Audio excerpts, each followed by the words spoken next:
शांत हो जाओ। चलो ठीक है, हो गया।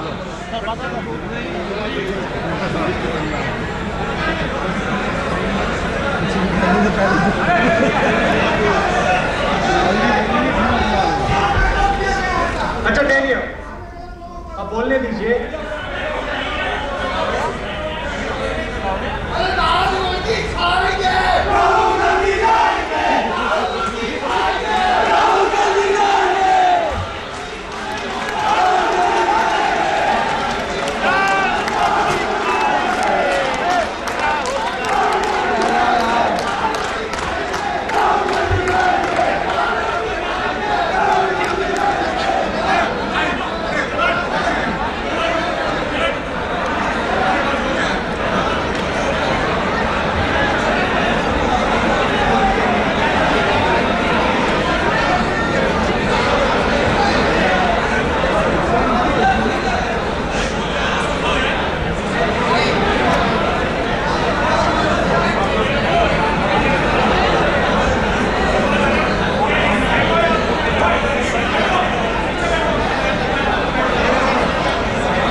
कांग्रेस पार्टी की जो सोच है, मैं पहले सोचता था कि ऐसी मीटिंग में डिसिप्लिन होनी चाहिए, मगर 10 साल के बाद मुझे आस्ते आस्ते बात समझ आ गई है। मैं कभी भी मीटिंग करते हैं तो उस मीटिंग में अलग अलग आवाजें आती हैं। जैसे अभी आपने आवाज लगाई और कोई, अभी ठहर जाओ, अभी भैया थोड़ा तो बोलने दो। कभी यहां से आवाज आती है, कभी यहां से आवाज आती है, कभी उधर से आवाज आती है, कभी यहां से आवाज आती है। मैं पहले सोचता था कि ये इस पार्टी में, जिसको हम अंग्रेजी में ऑर्डर कहते हैं, ऑर्डर क्यों नहीं होता। और मुझे 10 साल लगे इस बात को समझने में। हम में ऑर्डर इसलिए नहीं आता है क्योंकि ये जो हमारा संगठन है, ये हर वक्त सब लोगों की सुनना चाहता है। इसके डीएनए में ये बात भरी हुई है। और हम चाहते हैं कि चाहे वो बड़े से बड़ा लीडर हो, छोटे से छोटा कार्यकर्ता हो, उसको अपॉर्चुनिटी मिले तो कागज पकड़ा दे, कोई पीछे से कुछ कहना चाहे कह दे। तो बाहर के लोगों को लगता है कि भैया यहां पे क्या हो रहा है, डिसऑर्डर है, कंफ्यूजन है। मगर सचमुच में यही कांग्रेस पार्टी की शक्ति है कि हम हिंदुस्तान में जो कॉम्प्लेक्सिटी है, जो अलग अलग विचारधाराएं हैं, उन सबको लाके ऐसे कमरे में भर देते हैं और आधे घंटे में कोई ना कोई कॉम्प्रोमाइज निकाल के उसको बाहर दिखा सकते हैं। ये हमारी डीएनए है, ये हमारी शक्ति है। अब आप दूसरी तरफ देखिए, आरएसएस की शाखा को देखिए, उसमें लाइन लगती है, सीधी लाइन होती है, बिल्कुल यूं। उसमें किसी बंदे ने चू कर दिया, उसी के ऊपर लाठी बरसा दी जाती है। एक विचारधारा, अगर आपने किसी आरएसएस या बीजेपी के नेता से बात की है, एक ही विचारधारा है, भैया पूरी दुनिया ऐसी ही चलती है और कुछ है ही नहीं। हजारों सालों से ऐसे चल रही है और हजारों साल बाद ऐसे ही चलेगी, कुछ बदलने वाला नहीं है। तो डिसिप्लिन उनके लिए एक बहाना है। जो इंडिविजुअलिटी होती है ना, उसकी हत्या करने का बहाना है। जो हिंदुस्तान में लाखों आवाज हैं, उनको खत्म करने का बहाना है। भैया तुम लोग सीधी लाइन में खड़े रहो, चू नहीं करनी है। पता नहीं कैसे करते हैं, हाथ कैसे मारते हैं, आपको मालूम होगा। जर्मनी में मारते थे, ऐसे हाथ मारते हैं वो लोग। मैं तो मारूंगा भी नहीं। तो ये उनकी सोच है। अब हुआ क्या है कि ये सोच आज हिंदुस्तान को चला रही है। जहां भी आप देखो, एक व्यक्ति सब कुछ जानता है। किसानों की बात करनी है, एक व्यक्ति जानता है। एजुकेशन की बात करनी है, एक व्यक्ति जानता है। अरे कपड़ों की बात करनी है, वो भी एक ही व्यक्ति जानता है।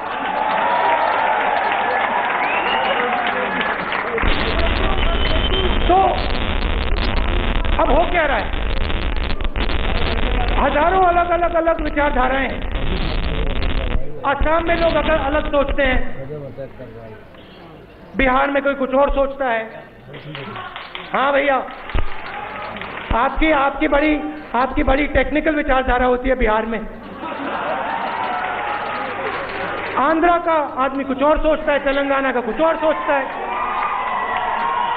हम कहते हैं भैया आप सब आओ इधर, बातचीत करते हैं और कुछ ना कुछ निकल आएगा। और वो कहते हैं भैया तुम इधर आओ, चुप हो, एक शब्द नहीं बोलना तेलंगाना के बारे में, आंध्रा के बारे में, महाराष्ट्र के बारे में, चुप हो जाओ, हम तुम्हें बताएंगे क्या कहना है, क्या करना है। पार्लियामेंट जब हमारी सरकार थी, मैं बैठता था उस साइड, मुझे याद है अडवाणी जी चुप बैठते थे और बीजेपी में सब लोग एक आवाज से बोलते थे, एक चीज बोलते थे। इधर मेरे साथ गोयल जी बैठे होते थे, कोई और पीछे होता था, गोयल जी कहते थे भैया ये तो गलत है, दूसरा कहता नहीं भैया कुछ तो बोल रहा है, सही बोल रहा है। तो कांग्रेस पार्टी में हमारे इंटरनल डायलॉग चलता रहता है। उधर उन्होंने इंटरनल डायलॉग को बंद कर दिया है और अब वो क्या करने की कोशिश कर रहे हैं, वो इंटरनल डायलॉग हिंदुस्तान का, उसको बंद करने की कोशिश कर रहे हैं।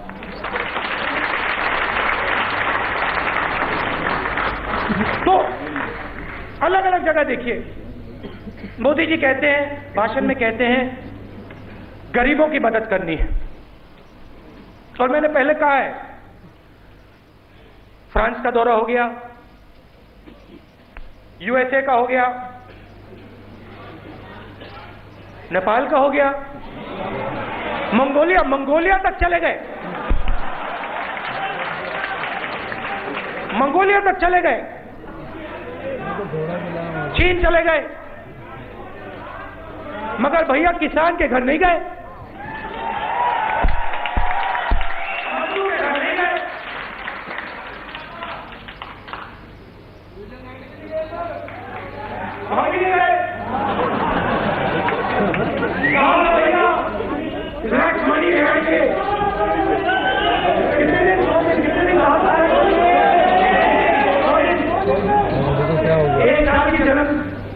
जन्मदिन मना रहे हैं, 2 दिन पहले कब खत्म हो गए, खराब हो गया, ब्लैक मनी वापस नहीं आया, ऑडियो खराब हुआ, देखिए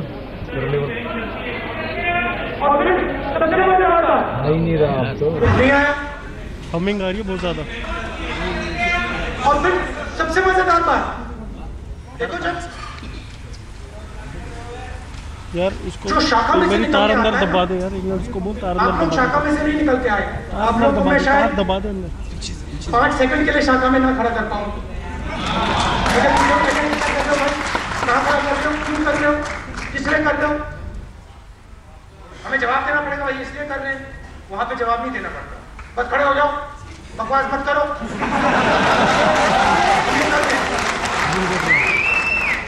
तो ये फिलोसॉफिकल डिफरेंस है, ये हमारी विचारधारा है और इसके लिए आप लोग यहाँ आए हो और इसके लिए हम सब एक परिवार है और हम अकेले नहीं हैं। ये शाखा वालों को समझ नहीं आ रही है बात कि पूरा हिंदुस्तान ऐसा है। इस देश में हर एक व्यक्ति में ज्ञान है, हर एक व्यक्ति जानता है उसके लिए क्या अच्छा है। हर प्रदेश का व्यक्ति, हर धर्म का व्यक्ति, हर जात का व्यक्ति जानता है कि भैया मेरे लिए ठीक है। अब ये चाहते हैं कि वो जो उसकी भावना है उसको खत्म करें। प्रधानमंत्री जी ने कहा था शिक्षा जरूरी है, एजुकेशन इज एम्पावरमेंट। एक तरफ कहते हैं एजुकेशन इज एम्पावरमेंट, दूसरी तरफ आरएसएस का पूरा हाथ एजुकेशन मिनिस्ट्री में डाल रहे हैं। पहले बड़े बड़े साइंटिस्ट, नाम नहीं लेना चाहता हूं, आईआईटी में अपनी राय देते थे, आज कहते भैया हम अपनी राय नहीं देना चाहते, हटना चाहते हैं। क्यों? क्योंकि एक विचारधारा थोपी जा रही है, और यही लड़ाई आपको यूनिवर्सिटी में, कॉलेज में, बाकी हिंदुस्तान में लड़नी है।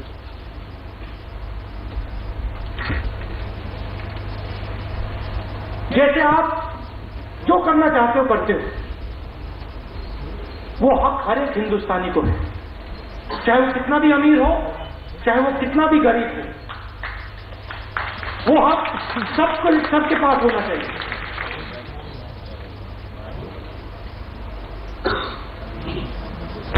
गरीबों के लिए बहुत बात की, किसानों की बात की, आप लोग जानते हैं। लैंड बिल की बात मैं करता हूं, वो मैं यहां नहीं करना चाहता हूं।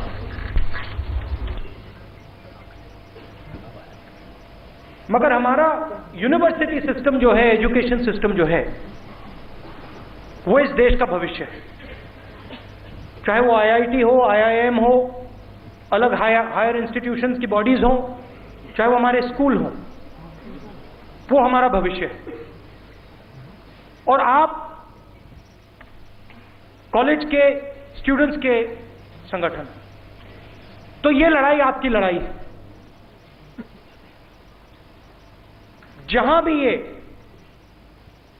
आरएसएस की विचारधारा थोपना चाहते हैं, वहां आप जाके खड़े हो जाओ और इनको रोको। जहां ये शाखा का जो ऑर्डर होता है ना, जहां ये शाखा का ऑर्डर लाना चाहते हैं, वहां आप कांग्रेस पार्टी का डिसऑर्डर ले जाओ और अपनी बात बोलो, और स्टूडेंट्स को बताओ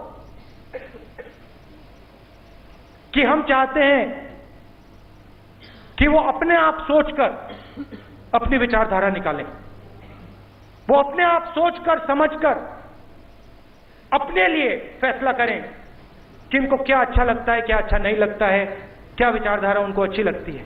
और ऊपर से चाहे वो कोई भी विचारधारा हो, वो उनके ऊपर नहीं थोपनी जानी चाहिए। तो ये मेरा आपके लिए मैसेज है, जाइए और कांग्रेस पार्टी की विचारधारा, सबसे बातचीत करने की विचारधारा, सबको एक साथ ले जाने की विचारधारा को फैलाइए।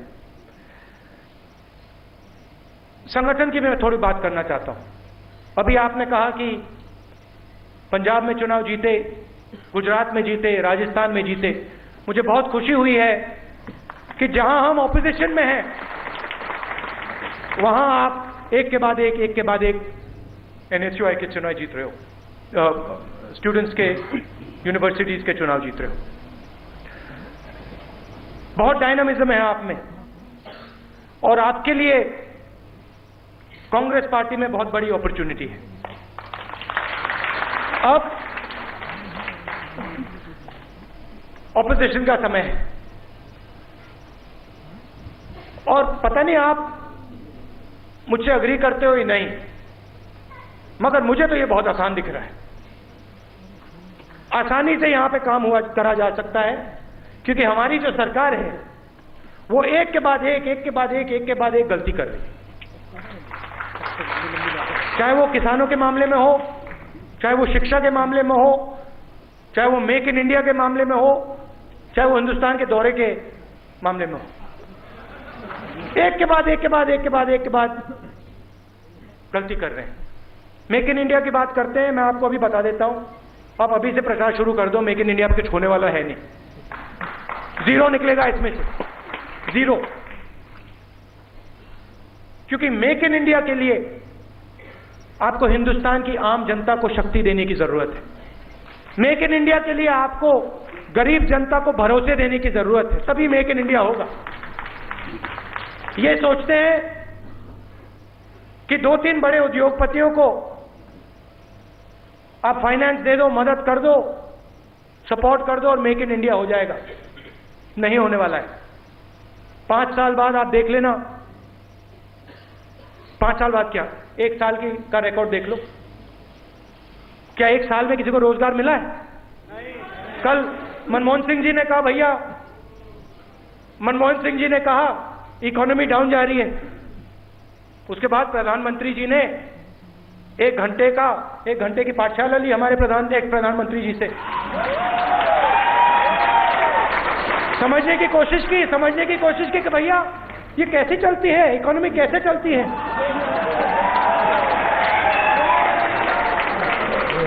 भाई हमें तो अब समझ में नहीं आ रहा है, क्या करा जाए आप बताइए। शायद मनमोहन सिंह जी ने उनको समझाया, मैं पूछूंगा।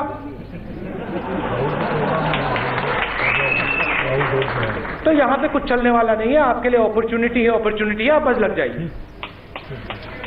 और मैं आप जानता हूं, मैं आपके साथ खड़ा हुआ हूं, चाहे यूथ कांग्रेस के लड़के हैं, चाहे NSUI के लड़के हैं, और चाहे वो कांग्रेस पार्टी के सीनियर लोग, मैं सबके साथ हूं, मैं सबको आगे बढ़ाना चाहता हूं। अपने काम में आप मजा लीजिए, जितना आप अपने काम में मजा लोगे उतनी आसानी से काम होगा, उतनी तेजी से NSUI आगे बढ़ेगी, उतनी तेजी से कांग्रेस पार्टी आगे बढ़ेगी।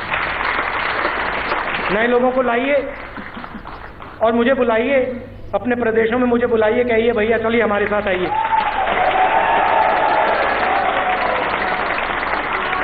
केरला हो आया, तेलंगाना हो आया, पंजाब हो आया, महाराष्ट्र हो आया, बाकी बहुत प्रदेश बचे हैं।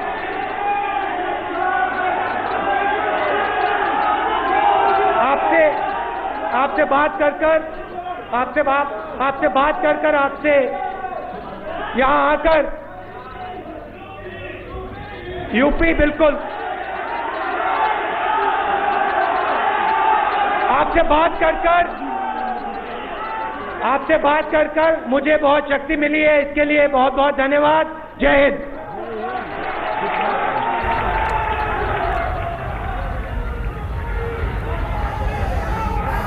धन्यवाद राहुल जी। अब मैं मंच पर आमंत्रित करना चाहूंगा दिल्ली के 2 प्रभारी अभिनव तिवारी। दिल्ली में NSUI के कार्यक्रम में पहुंचे राहुल गांधी, जहां पर जमकर हमला बोला उन्होंने। RSS, वहां की विचारधारा शाखा के बारे में काफी कुछ कहा कि वहां पर बोलने की आजादी नहीं है, अगर लाइन से इधर उधर भटक गए तो उसके बाद वहीं पर लाठियां पड़ती हैं। इस तरह की बात उन्होंने कही। आज सिर्फ एक आदमी की ही बात होती है। नरेंद्र मोदी पर सीधे सीधे निशाना साधा। साथ ही कल पूर्व प्रधानमंत्री मनमोहन सिंह की मुलाकात हुई थी नरेंद्र मोदी से, उसको लेकर भी निशाना साधा। उन्होंने कहा कि अर्थव्यवस्था नीचे जा रही है, इसको लेकर पाठशाला हमारे प्रधानमंत्री से प्रधानमंत्री ने लिया है। क्या कुछ कहा और राहुल गांधी ने, आइए आपको सुनाते हैं। मोदी जी कहते हैं, भाषण में कहते हैं गरीबों की मदद करनी है, और मैंने पहले कहा है फ्रांस का दौरा हो गया, USA का हो गया, नेपाल का हो गया, मंगोलिया तक चले गए,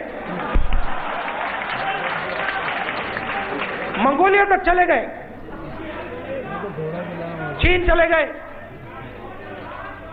मगर भैया किसान के घर नहीं गए।